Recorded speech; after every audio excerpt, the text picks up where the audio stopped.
ఈ రోజే డౌన్లోడ్ చేయండి. మీ ఫేవరెట్ షోస్ చూడండి.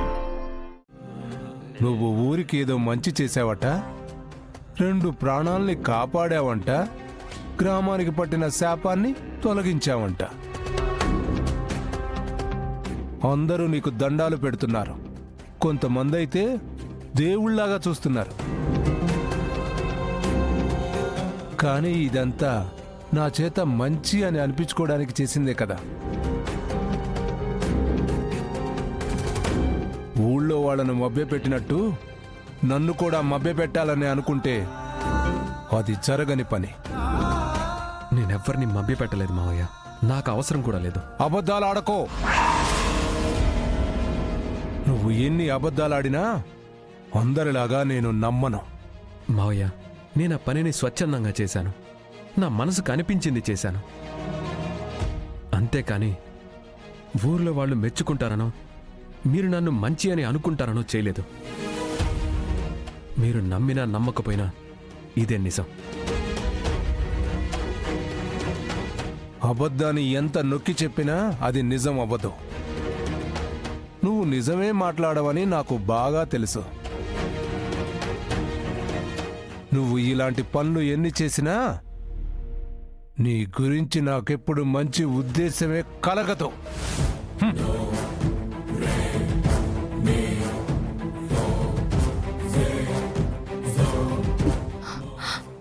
నాన్న, ఆయన ఏమన్నా? అందరినీ ఆయన మభ్యపెట్టి అబద్ధాలు చెప్పారా? నిన్న దండారాలో చెప్పారు కదా, అష్టగ్రహ కూటమి కలిసినప్పుడు బయటికి వెళ్తే ఏమవుతుందో అది ఆయన విన్నారు.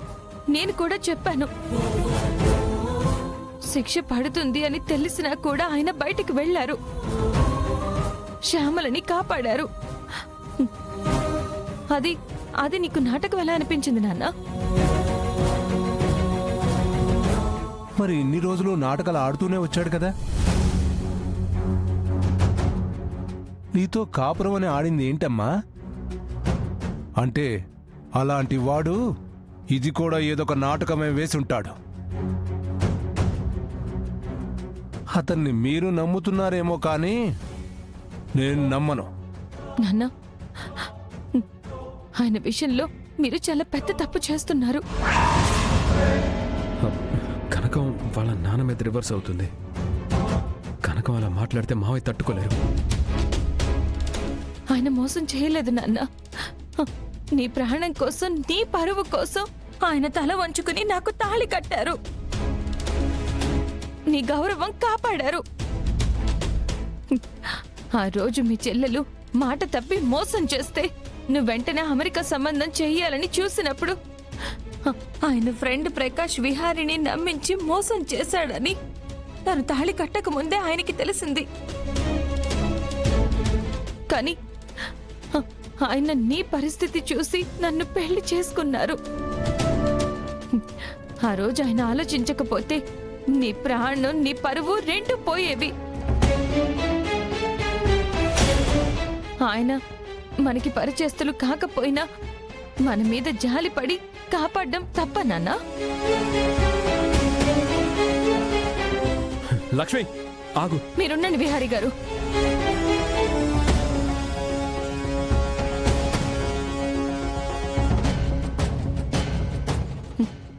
అంతెందుకు నాన్న? మీకొకసారి ఆరోగ్యం బాగోలేకపోతే దానికి డబ్బులు ఇచ్చింది ఎవరో కాదు నాన్న, విహారీ గారే. ఈ పెళ్లి, ఈ పొరపాటు, ఈ తప్పుల్లో అందరికీ బాగా ఉంది. కేవలం ఆయనే తప్పు చేశారని నువ్వు ఎలా నిందలు వేస్తావు నాన్న?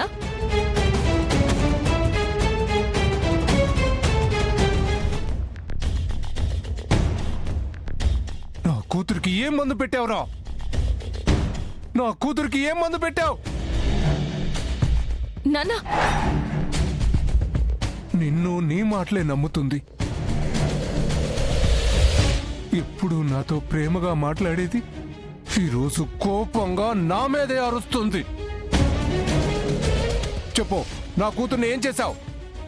నా కూతుర్ని ఏం చేశావు? మావయ్య ప్లీజ్ ప్లీజ్ మావయ్య, మీరు రిలాక్స్ మావయ్య. నేను తనని ఏమీ చేయలేదు మావయ్య. నేనే తప్పు చేయలేదు మావయ్య. నువ్వు మావయ్య అని అనొద్దు. నాన్న ఆయన వదులు నాన్న. మావయ్య అని అనుకో.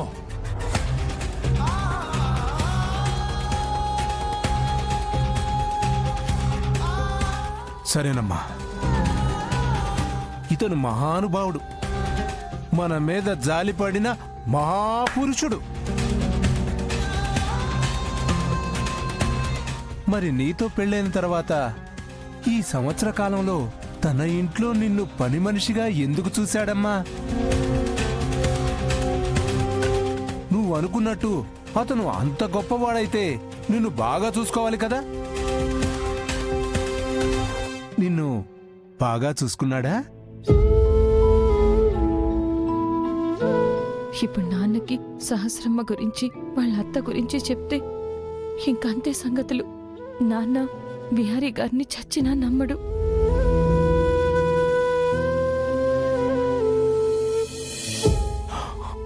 చెప్పమ్మా, ఆగిపోయావే. నేను చెప్తాను మావయ్య. మిమ్మల్ని కనకం మోసం చేయలేదు. మేమే తనకి ప్రేమ తగ్గిపోలేదు.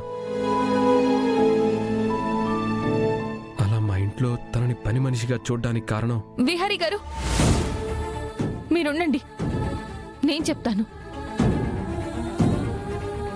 నాన్న మేమిప్పుడు ఏం చెప్పినా నీకు అర్థం కాదు. విహారీ గారు మీరు వెళ్ళండి. ఇప్పుడు ఆయన ముందు శంఖం ఊదినా కూడా అర్థం అవ్వదు. మీరు వెళ్ళండి. అది కాదు కనకం. విహారీ గారు ఇంతకు మించి ఏం మాట్లాడినా నా మీద ఒట్టే.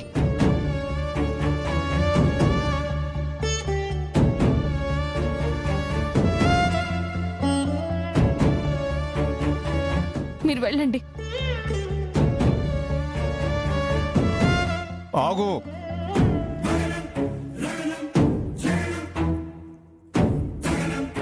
ఇంకా 2 రోజులే ఉంది.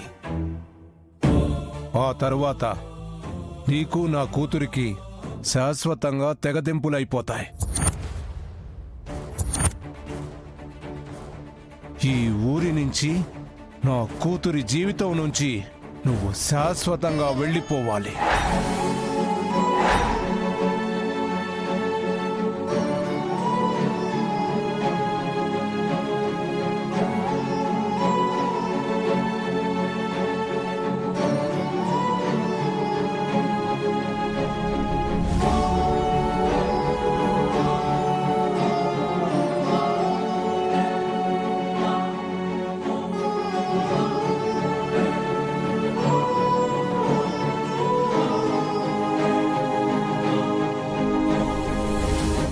నాన్న అది ఏమిట్రా ఇదంతా?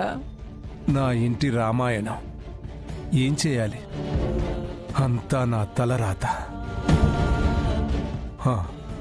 నేను బయటికి వెళ్ళొస్తాను. ఒరేయ్